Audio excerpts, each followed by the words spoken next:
Tá. Então, na realidade, assim, a minha proposição é falar aqui conforme eu intitulei, não é? A nova era e o paganismo no Piauí. Uma nova forma de vivenciar o sagrado. Este estudo ele busca apresentar experiências espirituais e religiosas ligadas à nova era e ao paganismo, no contexto brasileiro, sobretudo. Nós vamos analisar permanências, transformações e tensões que atravessam esses universos. O trabalho dialoga com perspectivas clássicas e contemporâneas da antropologia da religião e da ciência da religião, contribuindo para ampliar o conhecimento sobre espiritualidades novaeristas e práticas pagãs, bem como suas cosmovisões. Então, a nova era, ela pode ser entendida como um conjunto de práticas e serviços voltados ao autoconhecimento, à vivência mística e à ética ecológica. Seu surgimento remonta às décadas de 70 a 80, no sul da Califórnia, especialmente em Esalen, onde os chamados cientistas místicos, eles promoviam seminários que uniam ciência, filosofia, psicologia e tradições espirituais antigas e modernas. Esse movimento foi impulsionado pela crise do significado nas sociedades ocidentais, pela imigração asiática e pelo questionamento dos paradigmas científicos e psicológicos. Então, a partir daí, o fenômeno nova era, não é? Ele vai se expandir para a Europa e, posteriormente, vai chegar ao Brasil, chegando aos grandes centros urbanos como São Paulo, Rio de Janeiro e Brasília, além das cidades do Norte e do Nordeste, como Macapá, no Amapá, São Luís e Teresina. Em São Paulo, nós temos um instituto que foi pioneiro com formação em Exalém dos seus terapeutas, que é o Instituto Paz-Geia, que tornou-se uma referência nacional, estabelecendo conexões espirituais e comerciais com outros espaços novaeristas, inclusive no Piauí. Então, os chamados espaços holísticos, eles oferecem terapias, cursos, rituais e produtos, integrando práticas espirituais à vida urbana e à busca por ambientes sustentáveis, esse culto à natureza, não é? Neles, os terapeutas holísticos se formam por meio de vivências espirituais e cursos diversos, atendendo pessoas que buscam transformação pessoal e coletiva. E as práticas, não é? Quais são as práticas desses espaços holísticos, desses novaeristas? As mais comuns incluem mancias e sistemas divinatórios, como astrologia, tarô, numerologia, runas, I Ching, entre outros. As terapias corporais, nós temos yoga, biodança, tai chi chuan, danças circulares, dança do ventre, respiração holotrópica. As terapias externas, acupuntura, aromoterapia, cromoterapia, cristaloterapia, florais, reiki, dentre outros. Os rituais espirituais, nós temos o xamanismo, a Wicca, tradições druídicas, ritos tântricos, dentre outros.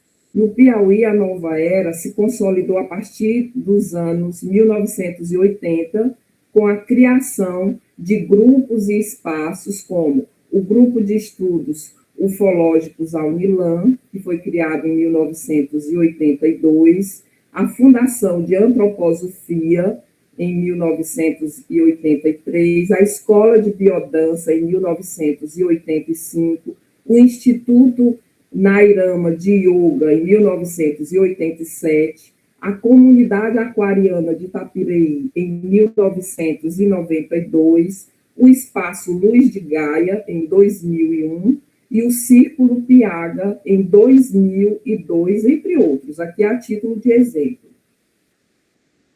O paganismo e o neopaganismo. O paganismo contemporâneo, ou neopaganismo, é um movimento que resgata tradições antigas e novas, centradas na sacralização da natureza. No Brasil, seu desenvolvimento está ligado à nova era, que inclusive eu estou o tempo todo fazendo menção a isso. E a outros movimentos, dentre eles os das chamadas religiões, dos novos movimentos religiosos, como é o Santo Daime, a União do Vegetal e o Vale do Amanhecer. Segundo a cientista da religião, Karina Oliveira Bezerra, o paganismo trata-se de um movimento religioso contemporâneo que acredita em vários deuses, sacralizando a natureza em ritos sazonais adaptados à vida moderna. No Brasil, o paganismo enfrenta preconceito e intolerância, sendo frequentemente associado pela mídia a demonismo. Isso gera dificuldade para os seus praticantes, como restrições ao uso, por exemplo, restrições ao uso de espaços públicos para rituais e falta de reconhecimento político. A produção acadêmica sobre o tema ainda é escassa, concentrando-se, sobretudo, na Wicca, que é algo que vem desde o surgimento da nova era. Então, esta parece ter sido a primeira religião pagã que entrou em cena nesse contexto contracultural da nova era. Entretanto, a relação entre as várias formas de lidar com a espiritualidade que caracterizam a nova era ao longo de pouco mais de 4 décadas foi se alterando. A própria nomenclatura nova era tem esmaecido, e as religiões antes a ela vinculadas têm se expandido e procurado se distinguir do que Leila Amaral, a antropóloga Leila Amaral, chama de self-service religioso, quando se refere à nova era, fazendo alusão à ampla gama de tradições religiosas e espirituais de que a nova era lança mão, fazendo combinações inusitadas em que o fruidor, a fruidora da nova era, é capaz de servir-se na oferta quase limitada de possibilidades de vivenciar o forte apetite espiritual novaerista em busca do autoconhecimento, da ética ecológica e da experiência mística. Então, no Piauí, as divindades cultuadas na estação aquariana de Itapireí, no ritual da lua, são identificadas com divindades pré-cristãs, mas prevalece ao final do ritual a sua identificação com a Virgem Maria, que é uma santa católica, e nessa perspectiva observa-se um enfraquecimento de uma visão muito forte na nova era, que é a do ecofeminismo, e a prevalência de uma visão machista que reproduz o lugar de subalternidade, de inferioridade da mulher, como é recorrente na religião cristã e colonial. Então, do ponto de vista mercadológico, alguns dos espaços holísticos estão cada vez mais fortalecidos e muitas práticas oriundas do contexto, que eram chamadas de terapias alternativas, passaram a ser reconhecidas pelo Conselho Federal de Medicina e a ser incluídas nos hospitais e clínicas, escolas, como terapias ditas integrativas e complementares. A título de exemplo, a própria acupuntura, as massagens como shiatsu e Shantala,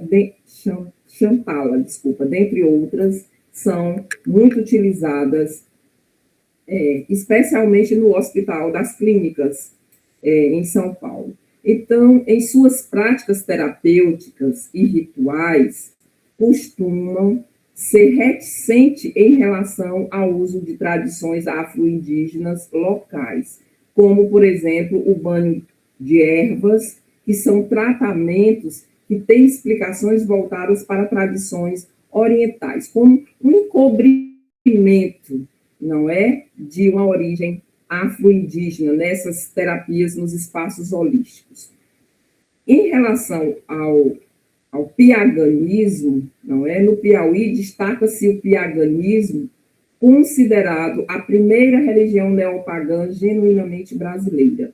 Foi fundado pelo Círculo Piaga, o movimento, a Vila Pagã, que fica ali próximo a José de Freitas, não é? Na zona rural, próximo a José de Freitas, e esse círculo pagão, Piaga, o movimento busca consolidar uma espiritualidade politeísta nacional. Seus rituais, eles celebram os círculos da natureza em 8 festividades principais, além de cultos a divindades estrangeiras. Os cultistas têm envidado esforços para uma identidade religiosa pagã que é apartada da desgastada expressão nova era. Então, esse sistema do piaganismo, ele é organizado em correntes e linhas.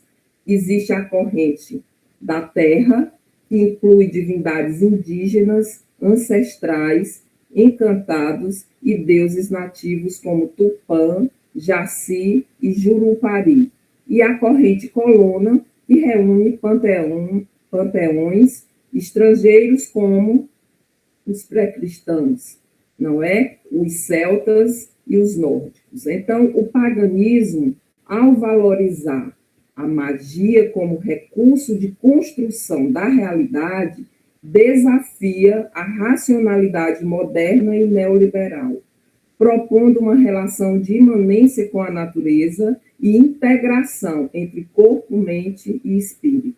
Na religião piaga, ou no piaganismo, observa-se uma ampliação do panteão para além das divindades pré-cristãs, que são parte da corrente colona, mas aí tem a corrente da terra, que inclui divindades indígenas locais e divindades das tradições afro-brasileiras, como orixás encantados, santos não canônicos, como Padre Cícero, mitos como o Cabeça de Cuia, análoga à situação dos encontros globais e confrontos culturais pentecostalistas brasileiros, a conquista da Europa nos dizeres de Ari Pedro Oro e Daniel Alves, observa-se no piaganismo uma reconquista espiritual interna, que são os elementos das tradições afro-indígenas e catolicismo popular das almas milagrosas, dos santos não canônicos, dos mitos, e uma externa, que é a presença de europeus que visitam e pesquisam o complexo Vila Pagã. Utiliza pinturas rupestres nas representações de suas divindades. Aponta perspectivas de fortalecimento, reafirmação de identidades e tradições religiosas marginalizadas.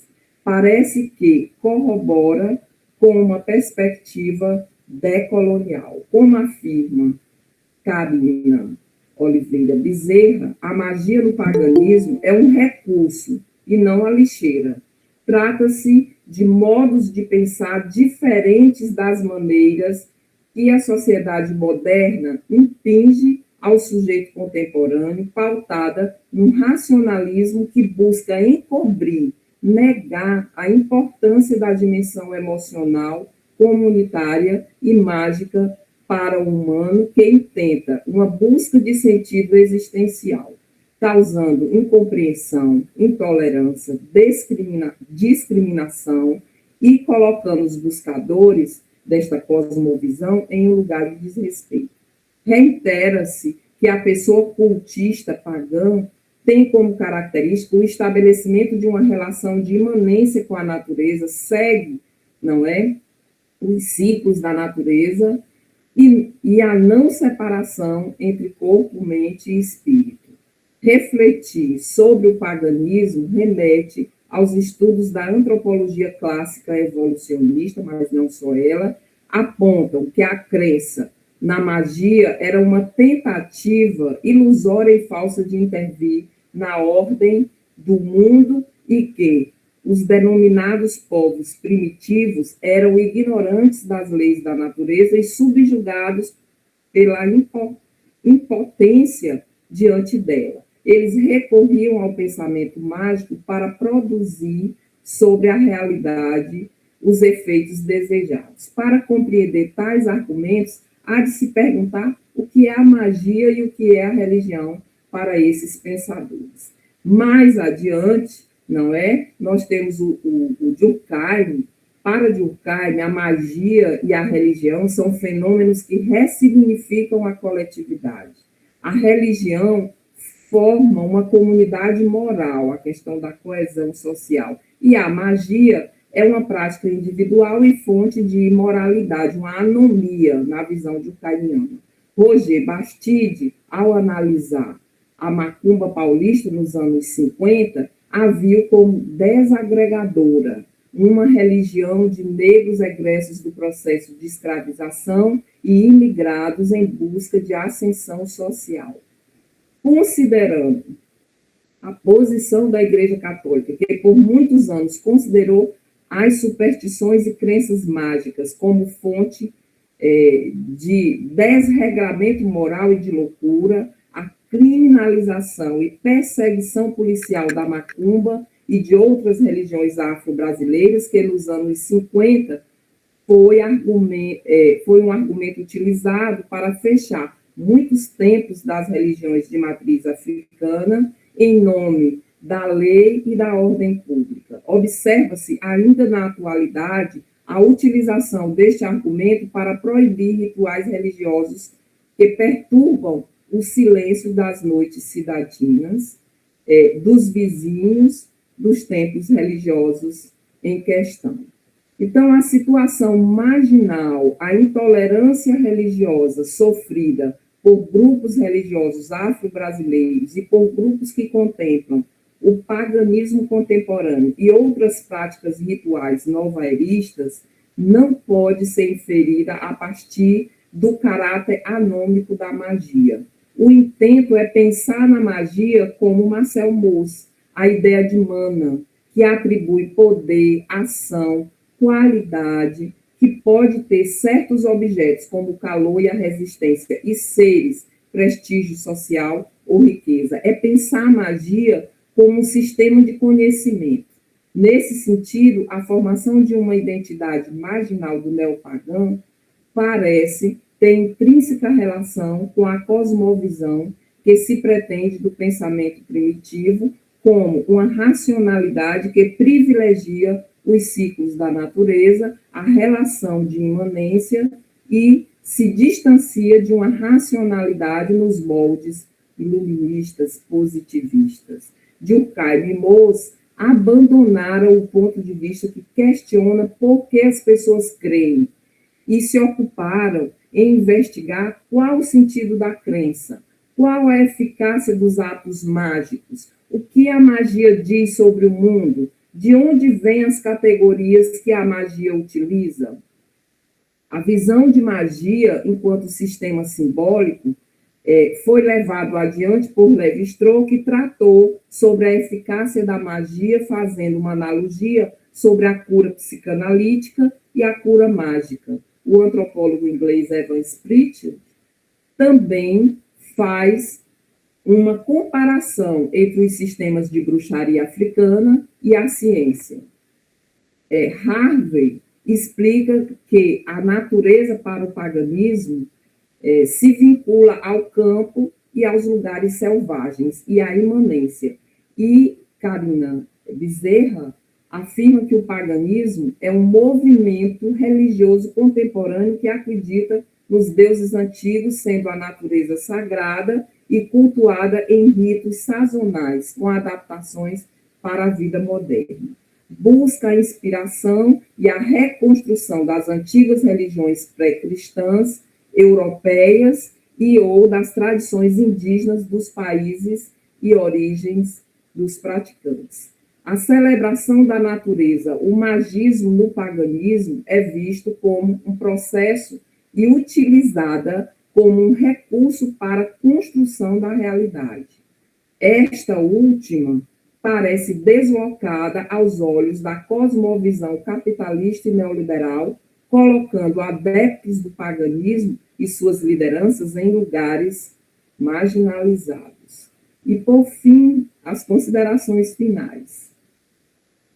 Esta comunicação intentou articular a antropologia clássica, Durkheim, Mauss, Roger Bastide, Lévi-Strauss, Evan Spritzer, a ciência da religião, Karina Bezerra, Grant Harvey.